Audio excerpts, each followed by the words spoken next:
बिस्मिल्लाहिर्रहमानिर्रहीम। Dear students, मैं उम्मीद करता हूं कि आप सब खैरियत से होंगे। क्लास 11 सब्जेक्ट मैथमेटिक्स मैथ की न्यू बुक का हम यूनिट 14 स्टार्ट कर रहे हैं, वेक्टर्स इन स्पेस। आज के इस वीडियो में एक्सरसाइज 14.1 कंप्लीट सॉल्व करेंगे। बहुत ही आसान एक्सरसाइज है, थोड़ी देर तवज्जो से बैठेंगे, मेरी बातें गौर से सुनेंगे, समझेंगे, चीज़ें साथ साथ नोट करते जाएंगे तो इंशाल्लाह अभी बैठे बैठे एक्सरसाइज आप तमाम स्टूडेंट्स को अच्छे तरीके से तैयार हो जाएगी, मेरी गारंटी है। तो जल्दी से इस वीडियो को लाइक कर लें, चैनल को जरूर सब्सक्राइब कर लें। अब इस चैप्टर के स्टार्ट में अगर आप बुक में देखें ना, छोटी छोटी इंपॉर्टेंट डेफिनेशंस दी गई है, वो सारी डेफिनेशंस मैं आपको फिजिक्स में समझा चुका हूं। जैसे वेक्टर और स्केलर के बिटवीन डिफरेंस, वेक्टर को प्लेन में स्पेस में किस तरह से ड्रॉ करते हैं, उसके कंपोनेंट्स किस तरह से फाइंड आउट करते हैं, वेक्टर के मैग्नीट्यूड का फार्मूला, इसी तरह से डिस्टेंस पोजीशन वेक्टर क्या होता है, anti parallel, parallel vectors, equal vectors, unequal vectors, unit vector, ये सारी छोटी छोटी डेफिनेशंस आपको मैं करवा चुका हूं। ठीक है, क्वेश्चंस डायरेक्ट सॉल्व करेंगे, जो डेफिनेशन क्वेश्चन से रिलेटेड आएगी वो आपको साथ साथ बताता जाऊंगा, सारी चीजें इंशाल्लाह आपको क्लियर करेंगे। ठीक है, तो स्टार्ट करते हैं जी। क्वेश्चन नंबर 1, आपको ना 3 वेक्टर्स दिए गए हैं। कहता है लेट u वेक्टर में गिवन है 3i + 2j - का 5k। अब आपकी मर्जी है, देखें फिजिक्स में तो आप i j इस तरह से कैप के साथ लिखते हैं ना, i cap, j cap, k cap. अब यहाँ पे देखें 3i के नीचे ना एक लाइन लगी हुई है, आपकी मर्जी वो लाइन ऊपर लगा लें, मतलब वेक्टर है बेसिकली, यानी कि आप इस तरह से लिख लें या आप इसके नीचे एरो लगा दें, ये आप पे डिपेंड करता है, आपकी मर्जी। इससे कोई क्वेश्चन आपका गलत नहीं हो जाएगा। ठीक है, तो बहरहाल जिस तरह मैथ के अंदर यहाँ पे वो नीचे लाइन लगा रहे हैं, हम भी नीचे ही लाइन लगाएंगे, तो ये आपके पास बेसिकली उसके यूनिट डायरेक्शन को रिप्रेजेंट कर रहा है कि भाई हाँ ये एक वेक्टर है। अच्छा जी, 3i + 2j - का 5k, ये आपको u वेक्टर दिया गया, और इसी तरह देखें ये एक v वेक्टर दिया गया। अब देखें ना इसके नीचे लाइन है, तो आप चाहें तो v वेक्टर इस तरह से लिख लें या आप नीचे एरो लगा दें। ठीक है, v के ऊपर कैप नहीं लगा सकते, i j k के ऊपर कैप लगा सकते हैं। अच्छा जी, i - 5j - का k, और फिर एक तीसरा वेक्टर आपको गिवन है w, या इसको ओमेगा पढ़ ले, -4i - j + 7k।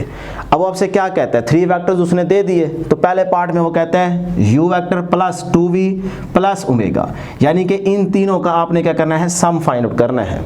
इस चीज को आपने सिंपल फाइंड आउट करना है। तो बेटा ये देखें, बस इसी चीज के अंदर ना आप u vector, v vector, omega vector, इन तीनों को पुट कर दें, सम करेंगे, आंसर आ जाएगा। तो ये देखें, इस चीज को मैंने दोबारा लिखा सॉल्यूशन में। अब u वेक्टर गिवन है ना बेटा, ये वाला 3i + 2j - का 5k, उसको लिख दें, फिर प्लस ये वाला 2 एज इट इज। आगे देखें v वेक्टर, तो ये आपको v वेक्टर गिवन है, इसको यहाँ पे ब्रैकेट में लिख लें। ठीक है, फिर उसके बाद देखें प्लस आगे ओमेगा, तो ये आपके पास ओमेगा वेक्टर गिवन है, w भी पढ़ सकते हैं। ठीक है, तो यहाँ पे आपके पास ये ओमेगा वेक्टर आ गया। अब सिंपल आपने ऐड करना है, तो पहले तो इस 2 को अंदर मल्टीप्लाई कर दें, तो ये देखिए 3i + 2j - 5k as it is. अब 2 को i से मल्टीप्लाई, तो इसके साथ 1 है ना, तो 2 को 1 से, तो 2 साथ में i आ जाएगा, तो 2i। उसके बाद बेटे plus minus minus 5 to the 10, और साथ में क्या है, j cap. Clear, plus minus minus 2 को 1 से बेटे करेंगे तो आपके पास क्या आएगा, 2 ही आएगा, तो माइनस का 2k आ गया। ठीक, अच्छा जी, उसके बाद बेटे ये वाला प्लस अंदर मल्टीप्लाई कर दें, प्लस माइनस माइनस का 4i, ये भी माइनस का ही रहेगा j, और ये प्लस प्लस प्लस हो जाएगा, 7k बन गया। ठीक है, अब जरा आप यहाँ पे देखें, एडिशन में और सब्ट्रैक्शन में आपने याद रखना है, i को i में ऐड करना है, j को j में ऐड करना है, k को k में ऐड करना है। ये सिंपल आप तरतीब याद रखेंगे। तो यहाँ पे देखें, ये आपके पास क्या है, 3i, इधर से i है प्लस का 2i, और इधर देखें i है माइनस का 4i। तो बेटे 2 + 3 5i बन जाएगा, 5i - का 4, तो पीछे 1 बचेगा, तो सिर्फ i बचेगा प्लस का, तो ये i बच गया। क्लियर है यहाँ तक? चलें जी, बस थोड़ी देर तवज्जो दें, पहले ज़रा समझ लें, बाद में मैं टाइम दूंगा, स्क्रीनशॉट लेके आपने नोट कर लेना, अपने नोट्स बना लीजिएगा। ठीक है ना, पहले ज़रा समझ लें, इस तरह समझ जल्दी आती है, इसीलिए मैं पहले लिख लेता हूँ, ताकि आप फुल फोकस होकर इस तरह से तवज्जो से देखें, हाँ अच्छा ये तरतीब चल रही है, उस तरह से आपको तैयारी हो जाएगी, और फिर उसके बाद आपने बैठ के नोट कर लेना है, फिर कभी भूलेगा भी नहीं क्वेश्चन। लेकिन उसके बाद j वाला देखते हैं, ये आपके पास है 2j, और इधर से है आपके पास माइनस का ये 10j, और इधर से आपके पास माइनस का j, तो माइनस का 10 माइनस का 1 माइनस का 11 हो जाएगा, माइनस का 11 प्लस का 2, तो -9 बन जाएगा, तो माइनस का 9j आ गया। क्लियर, उसके बाद बेटे k की बारी है, तो मैं टिक कर देता हूँ, ये 5k माइनस का है, और इधर से माइनस का 2k, तो माइनस का 7k, और ये है प्लस का 7k, तो 7k प्लस का माइनस का 7k, ये क्या हो जाएगा, कैंसल, तो आंसर क्या आ गया, 0। अब एक चीज़ ज़रा नोट कर ले, मैंने यहाँ पे देखो लिखा हुआ है 0k, यानी कि k कैप, अब याद रखिएगा बेटे 7 मैग्नीट्यूड 0 हुई है ना, साथ में यूनिट डायरेक्शन तो के ठहरी है, तो आप इस चीज को ऐसे लिखेंगे, फिजिक्स में भी इसी तरह लिखते हैं। अब जब भी मैग्नीट्यूड 0 हो और साथ में कोई भी डायरेक्शन हो, आई हो सकती है, जे हो सकती है, के हो सकती है, तो वो चीज नल वेक्टर बन जाती है। नल वेक्टर ऐसा वेक्टर जिसकी मैग्नीट्यूड 0 हो और डायरेक्शन कोई भी हो सकती है, ठीक है। A vector has magnitude 0 and direction is arbitrary, ये नल वेक्टर की डेफिनेशन है। तो देखें डायरेक्शन यहाँ पे के कैप आ गई कि जी एक्सिस के अलॉन्ग इसकी यूनिट डायरेक्शन होगी, लेकिन मैग्नीट्यूड क्या है 0। तो 0 वाली मैग्नीट्यूड या वेक्टर को जब भी आप यूनिट डायरेक्शन से मल्टीप्लाई करेंगे तो वो आपका नल वेक्टर बन जाता है, और नल वेक्टर का सिंबल ये होता है कि 0 के ऊपर एरो लगा दें, ठीक है। ये याद रखिएगा, ये चीज पता होनी चाहिए आपको, क्लियर। अब आप बेशक इसको आंसर में ऐड ना करें, क्योंकि बुक के एंड पे जो आंसर दिया गया वो आई और जे का दिया है, क्योंकि ये तो 0 हो गया ना, इसकी मैग्नीट्यूड 0 हुई है बेसिकली। तो ये आपके पास आई और ये माइनस का 9j, यही आपके पास क्या है, आंसर है, क्लियर। अब आ जाइए सेकंड पार्ट की तरफ, v vector minus 3w vector. बस सिंपल इसको भी सॉल्व करें। v वेक्टर आपको गिवन है ना बेटे, ये देखें v vector i minus 5j minus का k, वो लिखें, ये माइनस 3 और आगे क्या है w वेक्टर या ओमेगा, तो ये वाला वेक्टर यहाँ पे आ जाएगा। अब सिंपल माइनस को अंदर माइनस 3 से अंदर मल्टीप्लाई कर दें, तो ये i माइनस 5j माइनस का k माइनस माइनस प्लस हो जाएगा, 3 4 12 हो गया, क्लियर बेटे यहाँ तक। अच्छा जी, माइनस माइनस प्लस, 3 1 3, साथ में j आ जाएगा, प्लस माइनस माइनस, 7 3 21 के, ठीक है जी। यहाँ तक बहुत ही आसान है। अब देखो ये i है प्लस का, ये है प्लस का 12i, तो ये हो गया 13i, क्लियर। उसके बाद ये देखें बेटे माइनस का 5j है और ये प्लस का 3j है, तो माइनस का 2g बन जाएगा, ठीक। उसके बाद ऐड ही करना है ना, तो k ये टिक कर देता हूं मैं, ठीक है, माइनस और ये भी माइनस का, तो माइनस का 21 माइनस का 1, तो माइनस का 22 हो जाएगा, ऐड हो जाएगा, माइनस माइनस प्लस होता है, साइन माइनस का यूज होगा, तो 22k आ जाएगा। बस यही आपके पास क्या आ गया, इसका आंसर आ गया। थर्ड वाला पार्ट देखे बेटे, 3v vector plus omega vector, और इस सारे का क्या है, मॉड। तो पहले आप ये अंदर वाली चीज फाइंड आउट कर लें, मतलब इसका सिंपल एक वेक्टर आपको मिलेगा, फिर उसकी मैग्नीट्यूड निकाल लेंगे, क्लियर है ना। मैग्नीट्यूड का फार्मूला आपको फिजिक्स में पढ़ा चुके हैं और प्रीवियस चैप्टर के अंदर आपको मैथ में भी पढ़ा चुके हैं। ये देखें पहले हम 3v प्लस w ये चीज फाइंड आउट करते हैं, ये 3 आ गया, आगे v वेक्टर लिख दें, v वेक्टर आपको गिवन है यहाँ पे, ये मैंने v वेक्टर लिख दिया। उसके बाद प्लस आगे ओमेगा वेक्टर है, वो आप यहाँ पे लिख दें, ठीक है। अब बेटे इस 3 को अंदर मल्टीप्लाई करें, 3 को 1 से तो 3 आई, उसके बाद प्लस माइनस माइनस 3 5 था 15j, प्लस माइनस माइनस 3 1 3 और साथ में k, और आगे वाली चीज ये प्लस अंदर मल्टीप्लाई कर देंगे, प्लस माइनस माइनस ही 4i रहेगा, माइनस का j रहेगा, प्लस प्लस प्लस 7k रहेगा, ठीक है जी। क्योंकि बाहर वाले ब्रैकेट के बाहर क्या है, यहाँ पे 1 है, तो 1 को 7 से तो 7 ही रहेगा, क्लियर हो गया ना यहाँ तक। अब बेटे देखें ये 3i प्लस का है, ये माइनस का सॉरी ये माइनस का 4i है, तो माइनस का i बन जाएगा। तो ये देखिए ये माइनस का i, माइनस का 4 प्लस का 3, तो माइनस का 1 बचेगा, वो 1 लिखे आपकी मर्जी है, तो ये माइनस का i बन गया। अच्छा उसके बाद यहाँ पे देखिए मैं टिक करने लगा हूँ, j क्या है, माइनस का 15 और इधर से है माइनस का 1, तो माइनस का 16 बन जाएगा, माइनस माइनस प्लस हो जाएगा, तो माइनस का 16j बन गया। उसके बाद यहाँ पे बेटे देखें ये आपके पास आ गया जी k कैप, ठीक है, और इधर से भी ये k है, तो 7 प्लस का है और माइनस का 3 है, तो प्लस का 4 बन गया, तो प्लस का 4k, यही आपके पास क्या आ गया, बेसिकली ये पूरा इसका रिजल्ट आ गया, मतलब एक वेक्टर आ गया, सही। अब इसकी हमें चाहिए मैग्नीट्यूड, क्योंकि ये सारा रिजल्ट इसका है ना, अंदर वाले का, ये देखें इसका, तो इसी की हमें क्या चाहिए, मैग्नीट्यूड मॉड। तो ये देखें अब इसका हम क्या लेंगे, मैग्नीट्यूड, तो इस चीज का रिजल्ट ये आया है ना, तो मैग्नीट्यूड लेने का आपको पता है, सही है। फिजिक्स में भी समझा चुके हैं, मैथ में भी समझा चुके हैं कि आई के साथ जो कुछ है उसका स्क्वायर, आई के साथ क्या है बेटा, यूनिट डायरेक्शन की मैग्नीट्यूड का स्क्वायर कभी भी नहीं ले सकते आप, ठीक है ना। मैग्नीट्यूड में आप आई जे के के साथ जो कुछ होता है ना उसका स्क्वायर लेके ना उसकी स्क्वायर रूट लेते हैं, ये याद रखिएगा। तो i के साथ है -1, तो यहाँ पे लिखे -1 इसका स्क्वायर, प्लस j के साथ क्या है, माइनस का 16 इसका स्क्वायर, प्लस k के साथ क्या है 4, तो 4 का स्क्वायर, और इस सारे की स्क्वायर रूट। ये है मैग्नीट्यूड लेने का तरीका, क्लियर। अब बेटे देखें माइनस स्क्वायर से खत्म हो जाएगा, 1 का स्क्वायर 1 ही आएगा, माइनस स्क्वायर से खत्म, 16 का स्क्वायर 256 आ जाएगा, और 4 का स्क्वायर क्या जाएगा 16। इसको आप ऐड अप कर ले तो आता है 273, और 273 की स्क्वायर रूट, बस यही बुक के एंड पे आंसर है, तो आप भी यही तक छोड़ देंगे। इस तरह से ही आपका क्वेश्चन नंबर 1 कंप्लीट हो जाता है। इसका स्क्रीनशॉट ले लें, फिर बैठ के नोट कर लें, कितने आसान थे। क्वेश्चन नंबर 2 कहता है find the magnitude of the vector v। Vector v हमें गिवन होगा, उसकी मैग्नीट्यूड हमने फाइंड आउट करनी है। और नंबर 2 पे right the direction cosines of vector v। तो बहुत ही आसान है, देखें पार्ट नंबर 1 में ना ये वेक्टर v हमें गिवन है। अब इसकी सबसे पहले मैग्नीट्यूड निकालते हैं। मैग्नीट्यूड का तरीका आपको याद हो चुका है। देखें इस वेक्टर v को लिखे और इसका मॉड ले ले, इसका मतलब होगा कि हम वेक्टर v की मैग्नीट्यूड ले रहे हैं। तो याद रख ले, अगर वेक्टर पूरा लिखा फिर उसके बाहर मॉड लगाएंगे, इसका मतलब होगा हम मैग्नीट्यूड ले रहे हैं। और अगर खाली v लिख दें तब भी इसका मतलब होगा मैग्नीट्यूड ले रहे हैं। हाँ, अगर v को आपने बोल्ड करके इस तरह खाली छोड़ दिया तो फिर इसका मतलब मैग्नीट्यूड नहीं होगा, फिर ये वेक्टर होगा। ये आपको वेक्टर में हम पढ़ा चुके हैं, सिंबॉलिकली फॉर्म उसकी याद करवाई थी। अब आ जाइए यहाँ पे देखें, सबसे पहले मैग्नीट्यूड लेते हैं। तो सिंपल v लिखें या वेक्टर v लिख के और बाहर मॉड लगा दें, तो इसका मतलब होगा हम मैग्नीट्यूड ले रहे हैं। कैसे लेते हैं? i के साथ जो कुछ है उसका स्क्वायर प्लस j के साथ क्या है -2, तो उसका स्क्वायर प्लस k के साथ क्या है 6, तो 6 का स्क्वायर होल की स्क्वायर रूट। अब बेटे 3 का स्क्वायर 9, माइनस स्क्वायर से खत्म, 2 का स्क्वायर 4, 6 का स्क्वायर 36। ऐड अप करें 49, 49 की स्क्वायर रूट कैलकुलेटर पे ले ले तो 7 आती है। या फिर आप देखें कि 7 का स्क्वायर 49 को लिख सकते हो ना, इसकी स्क्वायर रूट, तो ये इससे कैंसिल, तो फिर भी 7 ही आ जाता है। मैग्नीट्यूड आ गई। अब आपको चाहिए बेटे direction cosines of vector v। इसी वेक्टर की direction cosines, cos alpha, cos beta, cos gamma. Alpha beta gamma ये आपके पास एंगल ही है। ये आपको फिजिक्स में भी समझाया जाए जब आपको 3D पढ़ा रहे थे कि एक वेक्टर जब स्पेस में ड्रा करते हैं तो किस तरह से अल्फा बीटा गैमा एंगल बनते हैं। ठीक है, ये सारा कॉन्सेप्ट आपको दिया हुआ है। तो अगर आप पेज नंबर 265 पे आए ना, बुक का पेज नंबर 265, तो उस पे एक राइट ट्राइंगल दी गई है, उसके अंदर आपको कॉस अल्फा फाइंड आउट करके दिखाया गया है। क्या होता है बेटे? Base over hypotenuse. तो हाइपोटेन्यूज आपका एक पोजीशन वेक्टर r है, तो वो बन जाता है x ओवर r। ठीक है, x आपके पास बेस होती है। तो उसी तरह से बस आपने भी यहाँ पे याद रखना है, r की जगह आपका वेक्टर क्या है v, तो हम लिखेंगे x ओवर v। तो याद रख लें कॉस अल्फा क्या होगा बेटे? x ओवर वेक्टर v का मैग्नीट्यूड। सही है। कॉस बीटा क्या होगा? x की जगह अब y लिख दे, y ओवर वेक्टर v का मैग्नीट्यूड। कॉस गैमा क्या होगा बेटे? z ओवर वेक्टर v का मैग्नीट्यूड। इस तरह से याद रख ले। याद हो गया ना? अब देखें x आपके पास क्या है? i के साथ जो होता है वो x होता है, क्योंकि x एक्सिस के अलोंग, ये मैंने आपको फिजिक्स में पढ़ाया हुआ है 3D के अंदर, ये आपका x, ये y और ये z।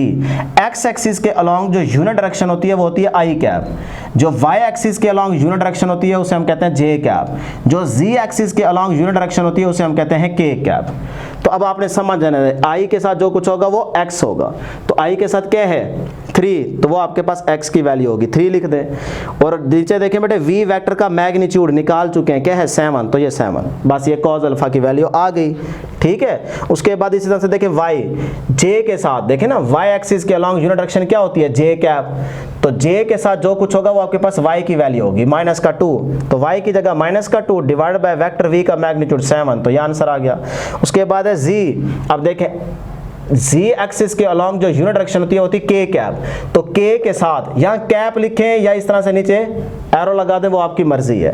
तो k के साथ क्या है बेटे? z की वैल्यू 6, तो z की जगह 6 डिवाइडेड बाय वेक्टर का मैग्नीट्यूड कितना है? 7। तो ये इस तरह से आपके पास cos alpha, cos beta, cos gamma की वैल्यू आ जाती है। क्लियर? बस सेकंड पार्ट भी इसी तरह से करना है। ये हमारे पास वेक्टर v गिवन है, v लिखना भूल गया हूं, इस साइड पे लिख लेते हैं। ठीक है, वेक्टर v गिवन है। अब इसका मैग्नीट्यूड निकाल लें। तो i के साथ क्या है? -4, उसका स्क्वायर प्लस j के साथ क्या है? 4 का स्क्वायर प्लस k के साथ क्या है? 2, तो 2 का स्क्वायर होल की स्क्वायर रूट। ले जी, माइनस स्क्वायर से खत्म हो जाएगा 16, 4 का स्क्वायर 16, 2 का स्क्वायर 4।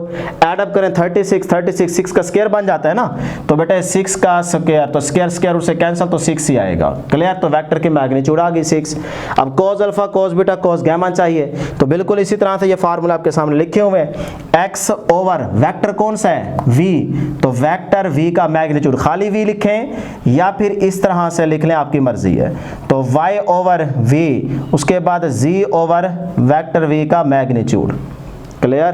पुटिंग करें जी, x i के साथ जो वैल्यू होगी वो x की होगी, तो -4 डिवाइडेड बाय वेक्टर v का मैग्नीट्यूड कितना है? 6। तो बेटे कटिंग कर लें यहाँ पे, 2 to the 4, 2 3 the 6, तो ये आ गया जी -2/3। इसी तरह से y ओवर v बन जाएगा cos बीटा, तो y की वैल्यू देखें j के साथ क्या है? 4, तो 4/6, तो 2 to the 4, 2 3 the 6, तो ये आ गया 2/3। अच्छा जी, उसके बाद जी, के के साथ जी की वैल्यू होती है, तो 2 आ गया डिवाइडेड बाय वेक्टर वी का मैग्नीट्यूड 6 है, तो बेटे 2 1 2 2 3 6, तो 1/3। इस तरह से आपका सेकंड पार्ट हो जाता है। उसके बाद आ जाए थर्ड वाला पार्ट, वेक्टर वी गिवन है -6i + 8j, के ऐसे समझो है नहीं, या कह लें 0 के, आप खुद से भी लिख सकते हैं आगे 0 के। तो इसका मैग्नीट्यूड पहले निकालते हैं, तो वेक्टर वी का मैग्नीट्यूड इज इक्वल टू, बेटे कैसे लेते हैं मैग्नीट्यूड, i के साथ जो कुछ है उसका स्क्वायर प्लस j के साथ जो कुछ है उसका स्क्वायर, अगर k नहीं है तो 0 लिख दे, ठीक है, 0 का स्क्वायर, बेशक ना भी लिखें, बहरहाल लिख दे तो अच्छी बात है, क्योंकि हम i j k की बात कर रहे हैं। तो माइनस स्क्वायर से खत्म, 6 का स्क्वायर 36, 8 का स्क्वायर 64, 0 का स्क्वायर 0 ही होता है। अब ऐड अप करें तो ये आपके पास क्या आता है 100, 100 की स्क्वायर रूट क्या हो जाएगी 10, तो ये आपके पास वेक्टर v की मैग्नीट्यूड आ गई। अब हमें चाहिए कॉस अल्फा कॉस बीटा, क्योंकि आपके पास k की वैल्यू तो है ही नहीं, तो वो आपको फाइंड आउट करने की जरूरत ही नहीं है। तो कॉस अल्फा बेटे क्या होगा, x ओवर वेक्टर v है ना, वेक्टर v का मैग्नीट्यूड, या फिर इस तरह से भी लिख सकते हैं। अच्छा जी, कॉस बीटा, अब देखिए मैंने ऊपर एरो लगाए हैं, चाहे ऊपर एरो लगाओ चाहे नीचे एरो लगाओ, वो आपकी मर्जी है। अच्छा जी, तो x की वैल्यू क्या है बेटे -6 डिवाइडेड बाय वेक्टर v का मैग्नीट्यूड 10, तो ये आपके पास आ गया जी 3 और यहाँ पे 5, तो -3/5, ये आंसर आ गया। इसी तरह से कॉस बीटा, तो कॉस बीटा के लिए बेटे y ओवर वेक्टर v का मैग्नीट्यूड, तो y की वैल्यू क्या है, देखिए j के साथ 8, तो 8/10, तो ये बन जाएगा जी 2 4 8 2 5 10, तो 4/5। लो जी, ये आपका क्वेश्चन नंबर 2 भी कंप्लीट हो गया। इसका स्क्रीनशॉट ले लें बेटे। क्वेश्चन नंबर 3 कहता है टी की वैल्यू फाइंड करें सो दैट, ये चीज हमें गिवन है, इसी चीज को लेके चलेंगे, टी निकल आएगा। तो पहले देखें इस सारे का क्या लेना है बेटे, मॉड, मतलब कि मैग्नीट्यूड। मैग्नीट्यूड लेने का तरीका आपको आता है, आई के साथ क्या है 2, तो उसका स्क्वायर, प्लस जे के साथ क्या है t-1, तो उसका स्क्वायर, प्लस के के साथ क्या है t, तो इसका स्क्वायर, होल की स्क्वायर रूट, इस साइड पे क्या है 13 की स्क्वायर रूट। अब स्क्वायर रूट को खत्म करने के लिए ना मैं दोनों साइड पे क्या लूंगा, स्क्वायर लूंगा, और अंदर इस चीज को सॉल्व भी कर लेते हैं, ठीक है। तो इसी चीज को पहले बेटे सॉल्व भी कर लेते हैं और इसका स्क्वायर भी ले लेंगे दोनों साइड पे। तो लिखे taking square on both side, देखें इधर भी स्क्वायर ले लिया और इस सारे का भी स्क्वायर ले लिया, और इस अंदर वाली चीज को यहीं पे सॉल्व कर लो। 2 का स्क्वायर 4 हो जाएगा, यहां फार्मूला लगेगा a माइनस बी होल का स्क्वायर, तो फार्मूला तो बेटे आपको याद है ना, a माइनस बी होल का स्क्वायर आ जाए तो a square plus b square minus 2ab, तो ये a है ये b है, तो a का स्क्वायर t स्क्वायर आ जाएगा, b क्या है 1, तो 1 का स्क्वायर 1 ही रहेगा, माइनस 2ab, अब 1 लिखो ना लिखो आपकी मर्जी है, तो 2 यहां तक फार्मूला लग गया, आगे ये वाला t square as it is. तो इस सारे पे भी हमने स्क्वायर ले लेना, इस साइड पे भी स्क्वायर ले लिया। अब ये स्क्वायर स्क्वायर रूट से कैंसिल हो जाएगा, अंदर वाली चीज को यहीं पे सॉल्व करके लिख लो, 4 + 1 5 हो जाएगा, ये माइनस का 2 एज इट इज, ये टी स्क्वायर और ये भी टी स्क्वायर, दोनों प्लस के हैं तो 2t स्क्वायर, तो ये 2t स्क्वायर बन गया, और इस साइड पे आपके पास सिर्फ बच गया 13। क्लियर है यहाँ पे। अब ये 13 प्लस का इस साइड पे जाके माइनस हो जाएगा, माइनस का 13 प्लस का 5 माइनस का 8 बन गया, यहां तक पहुंच गए। क्लियर। अब 2 देखो सारों में आ रहा है, 2 कॉमन ले लें, टी स्क्वायर यहां से बचेगा, यहां से माइनस का t बचेगा और यहां से माइनस का 4 बचेगा, क्योंकि 2 बाहर चला गया ना, 4 to the 8 बन जाएगा। क्लियर। अब ये 2 मल्टीप्लाई है, इधर 0 के नीचे आके डिवाइड हो जाएगा, तो 0 ओवर समथिंग आंसर 0 ही रहेगा।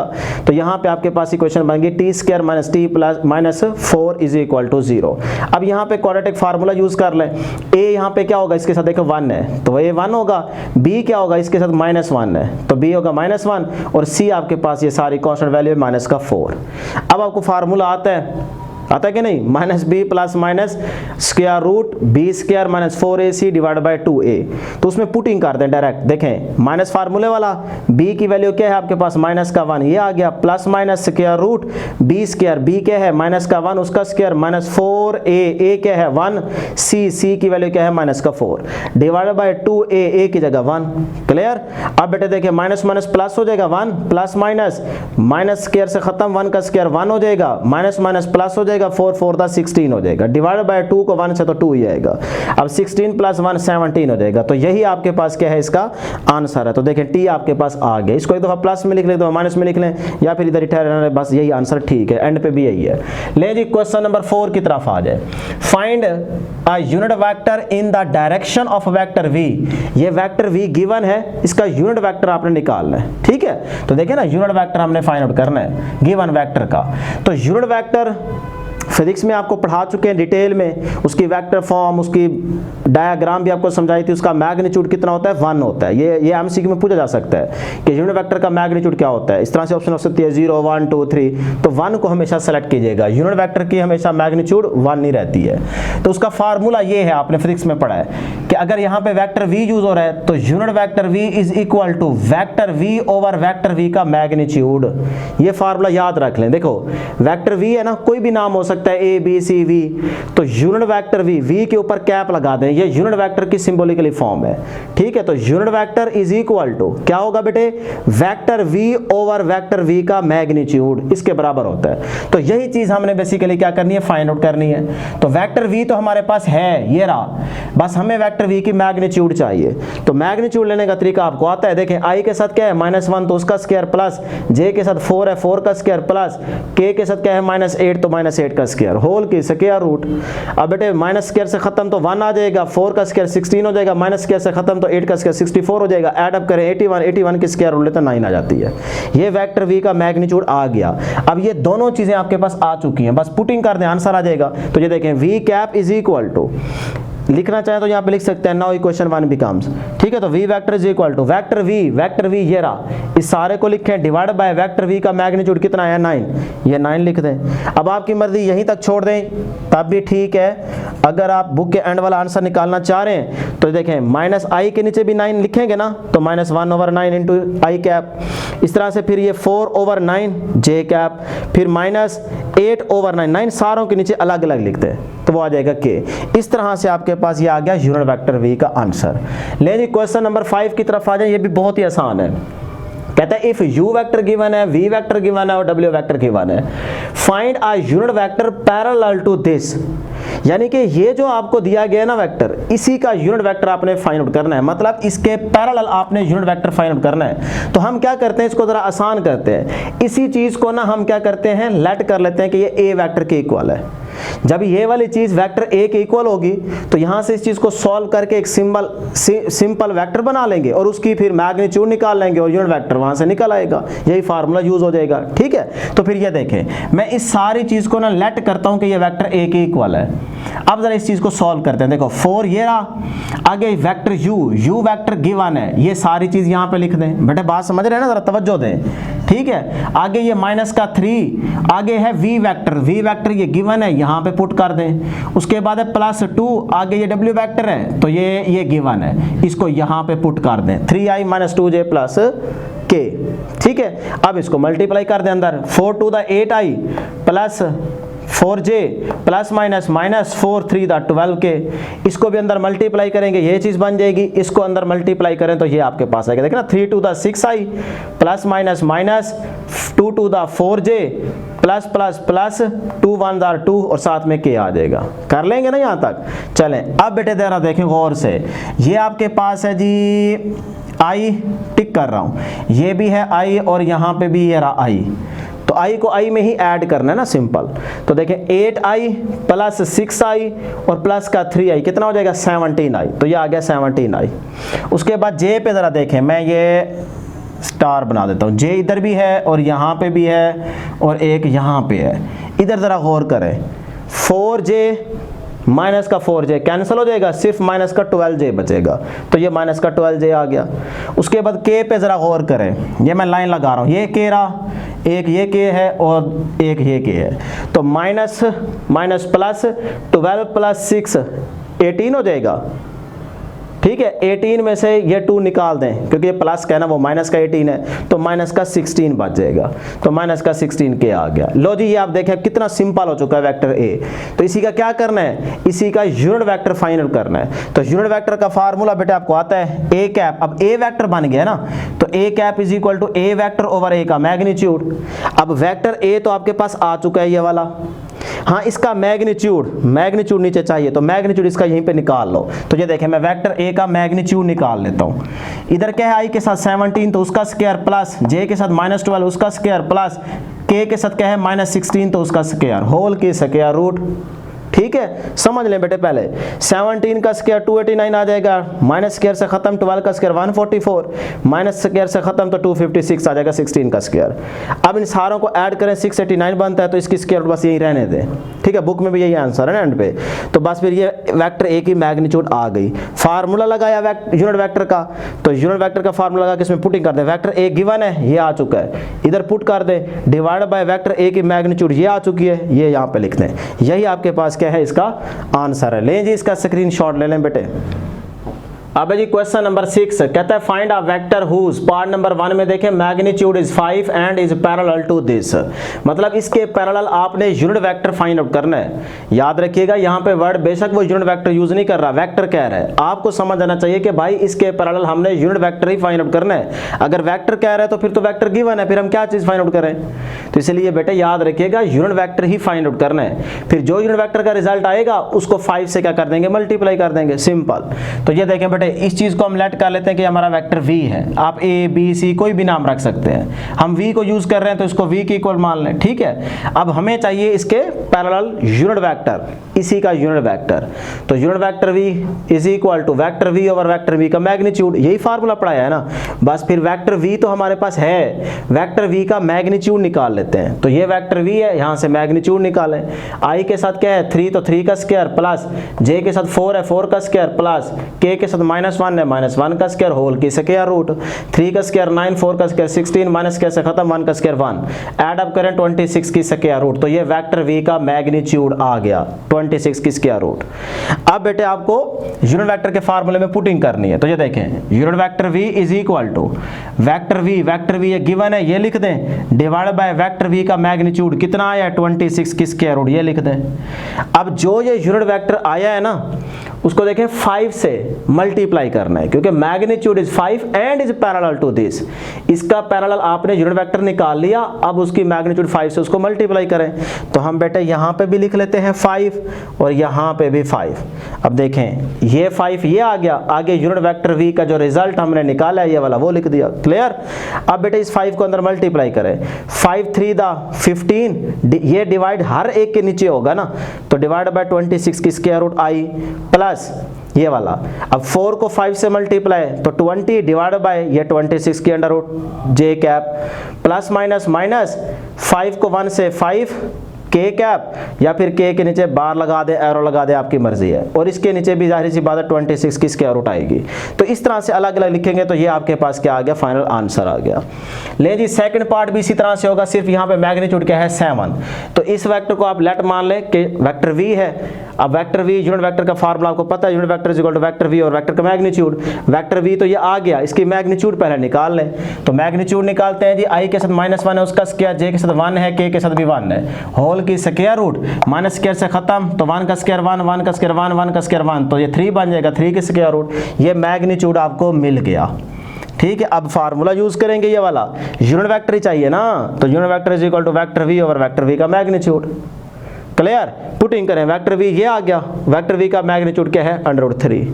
यहाँ तक पहुँचने के बाद आप देखें कि मैग्नीट्यूड क्या है 7, तो इसी 7 को यूनिट वेक्टर v के साथ क्या कर देंगे, मल्टीप्लाई।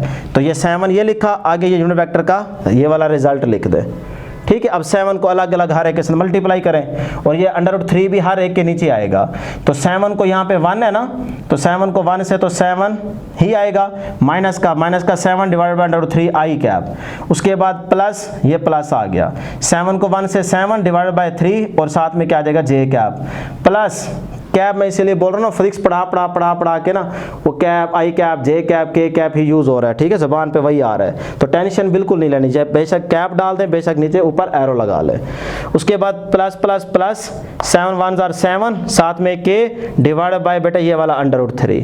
तो इस तरह ये आपके पास फाइनल आंसर आ जाएगा। अब आ जाए क्वेश्चन नंबर 7, बहुत ही आसान है, थोड़ा सा बस स्टेटमेंट पे गौर करना है। इफ u वेक्टर गिवन है, v गिवन है, w गिवन है, represent the sides of a triangle. अगर ये ट्राइंगल की 3 वेक्टर्स की साइड्स हैं तो फिर इनका सम क्या होगा, 0 के इक्वल होगा। बेसिकली ये रिजल्टेंट की यहाँ पे डेफिनेशन क्लियर हो रही है। तो रिजल्टेंट वेक्टर आप फिजिक्स में पढ़ के आ रहे हैं, देखें ना, अगर हम 120 के एंगल पे इस तरह से 3 वेक्टर्स को ऐड अप करें, ये देखें ये बाहर वाला एंगल में 120 की बात कर रहा हूँ, ठीक है ना, ये इस तरह से, ये हम आपको फिजिक्स में पढ़ाते हैं। ये देखें ये एंगल आपके पास क्या बन रहा है 120 डिग्री। तो इसको आप मान लें जी u, इसको कह लें v, इसको कह लें w। अब अगर इस तरह से आप ये 3 वेक्टर्स का सम करते हैं तो आंसर या रिजल्टेंट क्या आएगा बेटे 0। तो हम भी यहाँ पे ना देखें साइड्स ऑफ अ ट्राइंगल, तो इसी तरह की चीज मान के चलेंगे। तो ये वेक्टर कौन से हैं 3 u v w, तो इनका सम क्या होगा इक्वल टू 0। तो बस फिर इक्वल टू 0 रख के आप यहां से क्या करेंगे find the values of x and y, x और y की वैल्यू निकाल लेंगे। कंडीशन समझ आ गई ना बेटे। तो बस फिर इसी चीज को जहन में रखते हुए इन तीनों का सम किसके इक्वल होगा 0 के इक्वल होगा। बस इसी चीज को लेके चलें। वेक्टर u वेक्टर ये चीज है पुट कर दें, वेक्टर v ये गिवन है यहां पुट कर दें, प्लस ये w वेक्टर ये गिवन है यहां पुट कर दें, इज इक्वल टू ये वाला 0 आ गया। ठीक है, यहां तक समझ आ गई। अब बेटे जरा ब्रैकेट क्लो अपना ओपन कर लें, xi प्लस 2j प्लस का 3k, ये भी प्लस के ही वैसे के वैसे आ जाएंगे, यहाँ प्लस का साइन है तो ये चीज़ एज इट इज़ आ जाएगी, इज इक्वल टू 0। उसमें k कैप नहीं है, 0k लिखना चाहते हो तो लिख लो, अदरवाइज ज़रूरत नहीं है। अब आ जाए जी यहाँ पे ज़रा गौर करें, ये है जी हमारे पास i, इधर भी i को i में ऐड करना है ना, और इधर भी i। अब देखो अगर आपको मुश्किल हो रही है ना तो आप ऐसा करें इन तीनों में से i कॉमन ले लें। तो देखो i इसमें भी है, इसमें भी है, इसमें भी है, i कॉमन ले लिया, यहाँ से i के साथ क्या है x, तो ये x आ गया, इधर i के साथ क्या है 1, तो ये 1 आ गया, इधर i के साथ क्या है -2, तो ये -2 अंदर आ गया। ठीक है, इस तरह ज़रा आसान हो जाता है। अच्छा जी, उसके बाद आ जाए j की बात करते हैं। ये एक j है और एक ये वाला j है और एक ये वाला j है, जहाँ पे मैंने नीचे लाइन लगा रखी है। अब इसमें भी देखो j कॉमन ले लो, ये j कॉमन आ गया, इधर से बचा 2 प्लस का, इधर से प्लस का y और इधर का -3 इज इक्वल टू। अब बेटे k अगर देखें ना, k यहीं पे कैंसिल कर दो, ये प्लस का 3k है, ये -3k है, कैंसिल हो जाएगा। ठीक है, उसको लिखने की जरूरत ही नहीं है। अब मैंने इस 0 को कैसे लिखा है, इस 0 को मैंने लिख दिया 0 i cap 0 j cap plus 0 k cap. Result तो बेटे 0 ही रहेगा ना, सिर्फ कंपेयर करने के लिए ऐसा कर रहा हूं, अदरवाइज आप 0 भी लिखेंगे तब भी ठीक है। अच्छा जी, अब इधर इसको सॉल्व कर लें, x -1 into I cap plus इसको सॉल्व करें -3 प्लस का 2 -1 बचेगा, y -1 into J cap is equal to वही चीज़, या अकेला 0 भी लिख सकते हो। अब कंपेयर कर लो, देखो इधर भी i है, इधर भी i है, दोनों साइड पे, यहाँ पे भी देखो i है और यहाँ पे भी i है। तो i को i से हम कंपेयर कर रहे हैं, तो इधर i के साथ क्या है x -1 वो लिखा, उधर i के साथ क्या है 0, तो ये 0 लिख दिया। ठीक है, अब यहाँ से x निकाल लो तो 1 आ जाएगा। इधर से इसी तरह से j को j से कंपेयर कर लो, इधर j के साथ क्या है y -1, इधर j के साथ क्या है 0, तो यहाँ से y निकाल लो, y इज इक्वल टू 1। तो हमें यही तो चाहिए था, x एंड y, तो x की वैल्यू भी 1, y की वैल्यू भी 1। तो इस तरह बेटे आपका क्वेश्चन नंबर 7 हो जाता है। इसका स्क्रीनशॉट लें, फिर बैठ के नोट कर लें। अब है जी क्वेश्चन नंबर 8, कहता है the position vectors of the points A B C and D are, vector u given है, वेक्टर v गिवन है, वेक्टर w गिवन है और लास्ट में है vector z i plus 2j plus 2k respectively. Show that A B is parallel to C D. हमने show करना है कि वेक्टर ए बी जो है ना वो पैरेलल है किसके बेटे, सी डी के। तो बहुत ही आसान है, देखें पहले हम करेंगे ए बी को फाइंड आउट। तो ए बी के लिए याद रखें आप पहले 2 वेक्टर्स यूज करेंगे, v minus u second vector minus first vector, बजाय इसके कि आप यहाँ पे लिखें ओ बी माइनस ओ ए, इससे आपको कन्फ्यूजन हो सकती है। आप बस ये याद रखें पहले 2 वेक्टर यूज करेंगे ए बी के लिए और लास्ट 2 वेक्टर यूज करेंगे सी डी के लिए। तो ए बी को फाइंड आउट करते हैं जी, vector v minus vector u second vector minus first vector. ठीक है, अब वेक्टर v क्या है 7i plus 8j plus 4k, वो यहाँ पे लिखें, माइनस वेक्टर u गिवन है ये वाला यहाँ पे लिख दें। अब माइनस को सिंपल अंदर मल्टीप्लाई कर दें, ये वेक्टर सारा एज इट इज आ जाएगा, ये प्लस माइनस माइनस का i plus minus minus 2j plus minus minus का k। अब i को i में ऐड करें, j को j में और k को k में ऐड कर दें। तो बेटा ये देखें, ये आपके पास है 7i, ये आपके पास है माइनस का i, तो 6i बन जाएगा प्लस का, ये बन गया। उसके बाद बेटे देखें ये आपके पास है 8j प्लस का और ये है माइनस का 2j, तो प्लस का 6j बन जाएगा, ये प्लस का 6j आ गया। उसके बाद यहाँ पे देखें ये 4k प्लस का है, ये माइनस का k है, तो प्लस का 3k, ये 3k आ गया। ठीक, अब यहाँ से 3 कॉमन ले लें, तो 3 सब में है ना, 3 कॉमन आ जाएगा, यहाँ से बचेगा 2i, यहाँ से बचेगा प्लस का 2j, यहाँ से बचेगा सिर्फ k। ये बन गई इक्वेशन ए बी आ गया। अब हमें चाहिए सी डी, तो सी डी के लिए लास्ट 2 वेक्टर यूज करेंगे z माइनस w। ठीक है, तो ये देखें C D is equal to vector z minus vector w। अब z वेक्टर गिवन है वो यहाँ लिखें, ये माइनस वेक्टर w भी गिवन गिवन है उसमें j नहीं है, 0j आप लिख सकते हैं खुद से, अदरवाइज माइनस आई प्लस के लिखते हैं फिर भी ठीक है। क्लियर है यहाँ तक। अब इस माइनस को अंदर मल्टीप्लाई कर दें, ये वेक्टर सारा एज इट इज लिखें, माइनस माइनस प्लस का i प्लस माइनस माइनस का k। ठीक, अब i को i में ऐड कर दे, j को j में और k को k में, तो ये आपके पास i है और यहाँ से ये आपके पास i है, तो 2i बन जाएगा, ये 2i आ गया, 2j और यहाँ पे j जाहिर सी बात है नहीं तो 0 आप लिख सकते हैं, ना भी लिखे तो कोई फर्क नहीं पड़ता, तो 2j एज इट इज आ जाएगा। उसके बाद यहाँ पे देखें बेटे, ये आपके पास आ गया 2k और ये है आपके पास माइनस का k, तो प्लस का k बन जाएगा, तो ये प्लस का k आ गया, ये वेक्टर CD आ गया।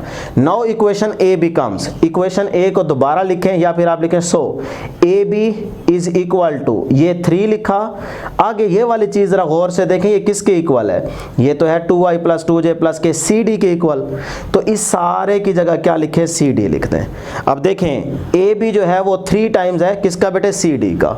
क्या मतलब, अब AB CD के पैरेलल तो है, लेकिन AB की मैग्नीट्यूड जो है ना वो 3 टाइम्स है किसके, CD के। तो बेटा ये देखें, इस बात का मतलब ये बनता है कि लेट्स सपोज अगर ये आपके पास वेक्टर CD है, सही है, ठीक है, ये आ गया वेक्टर CD।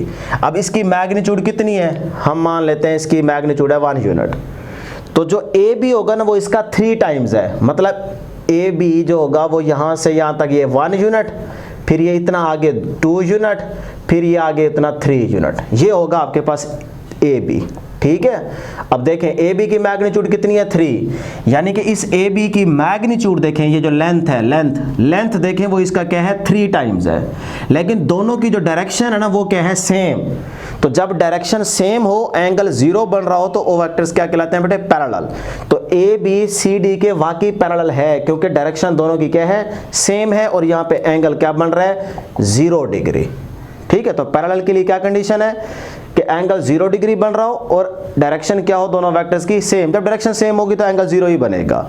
हाँ, वेक्टर छोटा बड़ा हो सकता है, और जो आपके जहन में अगर ये बात आ रही हो ना कि भाई पैरेलल का मतलब होता है एक वेक्टर इतना है तो दूसरा भी इतना हो, तो उसे इक्वल वेक्टर्स कहते हैं। इक्वल वेक्टर्स का मतलब मैग्नीट्यूड भी सेम हो, डायरेक्शन भी सेम हो, वो आपके पास इक्वल वेक्टर्स होते हैं, एंगल 0 डिग्री। ठीक है, पैरेलल के लिए सिर्फ डायरेक्शन का सेम होना जरूरी है। हाँ, इनको आप पैरेलल बोल सकते हो, मसला कोई नहीं है, लेकिन ये है असल इक्वल वेक्टर्स, इनको आप इक्वल नहीं बोल सकते, ये पैरेलल तो है, इक्वल नहीं है। तो याद रख लें, इक्वल वेक्टर्स पैरेलल वेक्टर्स होते हैं, लेकिन ये जरूरी नहीं है कि पैरेलल वेक्टर्स इक्वल वेक्टर्स हों। ठीक है, तो यहां तक आपका ये क्वेश्चन हो जाता है। अब आ जाए क्वेश्चन नंबर 9 की तरफ। इसमें आप थोड़ा सा स्टेटमेंट बुक से देख लेंगे, जो इंपॉर्टेंट चीजें वो मैंने मेंशन कर दी हैं कि वेक्टर V हमें गिवन है C इंटू W। C कोई भी यहाँ पे नंबर हो सकता है, वो भी हमें आगे क्वेश्चन में बताएगा। If C greater than 0, if C less than 0, इन चीजों का जिक्र हो रहा है स्टेटमेंट के अंदर। तो इस बात का क्या मतलब है और इस बात का मतलब क्या है, ये मैं आपको आगे बताता हूँ, अभी आपको क्लियर हो जाएगा।